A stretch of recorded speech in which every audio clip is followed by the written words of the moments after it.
আমার মনে হয় দুনিয়াতে যত আচার আছে তার মধ্যে সহজ হচ্ছে এই লেবুর আচার তৈরি করা।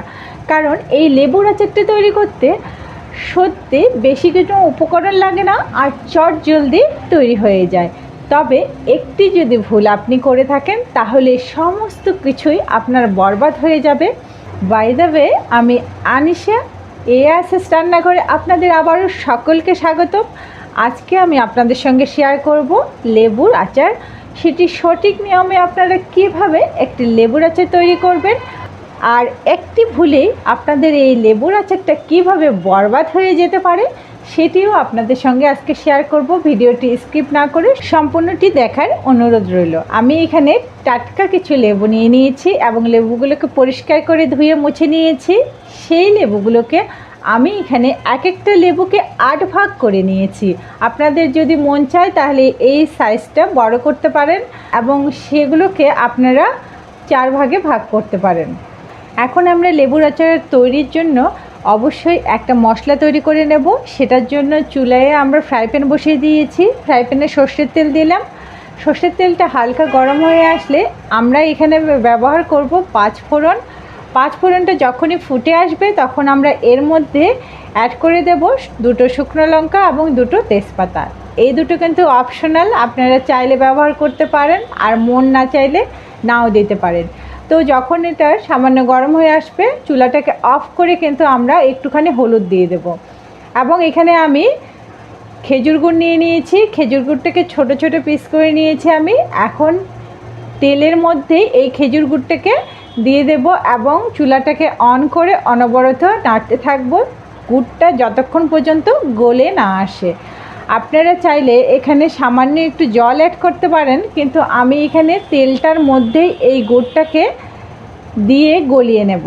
তখন আমরা অনবরত এটাকে নাড়তে নাড়তে যখন দেখব গ্রেভি গ্রেভি হয়ে এসেছে সুন্দর মতো, তখন আমরা চুলাটাকে অফ করে দেব ফুল।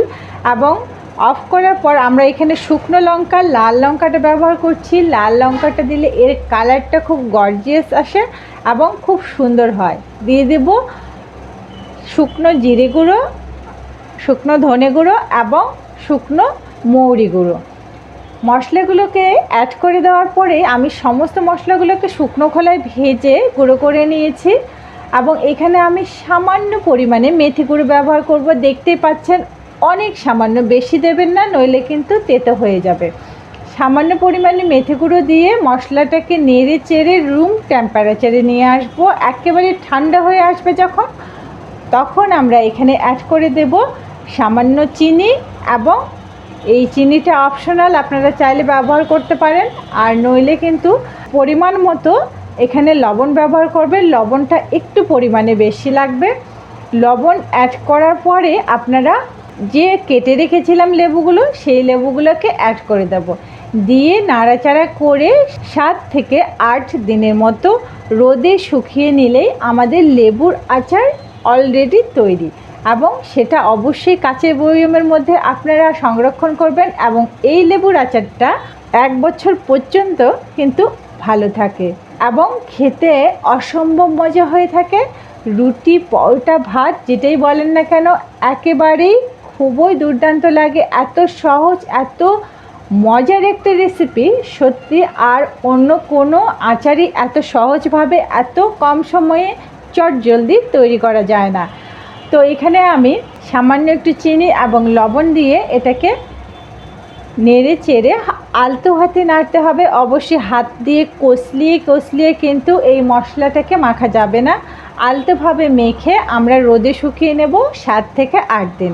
এটা অবশ্যই মনে রাখতে হবে, তবেই কিন্তু এই লেবুর আচারটা পারফেক্ট একটা লেবুর আচারে তৈরি হবে। কিন্তু আজ আমি যে ভুলটা করেছি সেটা হচ্ছে ইউটিউব দেখে আমার মনে হয়েছিল যে রোদে না শুকিয়ে আমি যদি এভাবে লেবুটাকে কুক করে মানে রান্না করে যদি আমি লেবুর আচারটা তৈরি করি তাহলে অনেক তাড়াতাড়ি এবং চট জলদি এটা আমার তৈরি হয়ে যাবে। এবং এটি দেখতে এতটাই লোভনীয় হয়েছিল যে আমি আর লোভ সামলাতে না পেরে সঙ্গে সঙ্গেই তৈরি করতে গিয়েছিলাম এই লেবুর আচারটা। আমি যে ভুলটা করেছি আমি চাই আমার বন্ধুরা সেই ভুলটা কখনোই না করুক। যার কারণে আমি সঠিক নিয়মটি আপনাদেরকে বলে দিয়েছি এবং আমি ইউটিউব দেখে যেই রান্নাটা শিখেছি এবং যেই রেসিপিটা আমি শিখেছি সেটাই আপনাদের সঙ্গে শেয়ার করছি।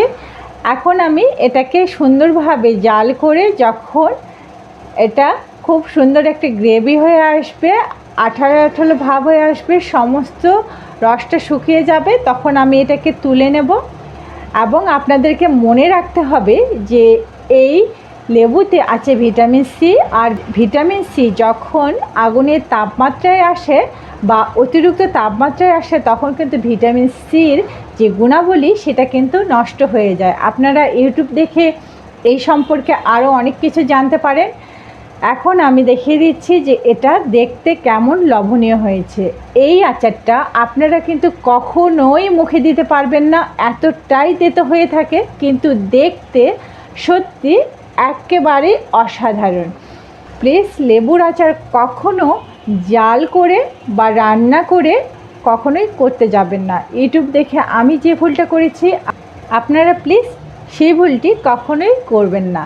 আশা রাখি আপনাদেরকে সঠিক এবং স্বাস্থ্যসম্মত এই লেবুর আচারের টিপসটা আমি দিতে পেরেছি, যার কারণে আমার খুব ভালো লাগছে যে আমার বন্ধুরা যেন আমার মতো ইউটিউব দেখে কখনোই কোনো ভুল না করে থাকে। আমার এই ভিডিওটি যদি আপনাদের ভালো লেগে থাকে তবে চ্যানেলটিকে সাবস্ক্রাইব করবেন। আমি কখনোই আপনাদেরকে ভুল তথ্য প্রদান করব না। লাইক করবেন, শেয়ার করবেন, কমেন্ট করতে ভুলবেন না।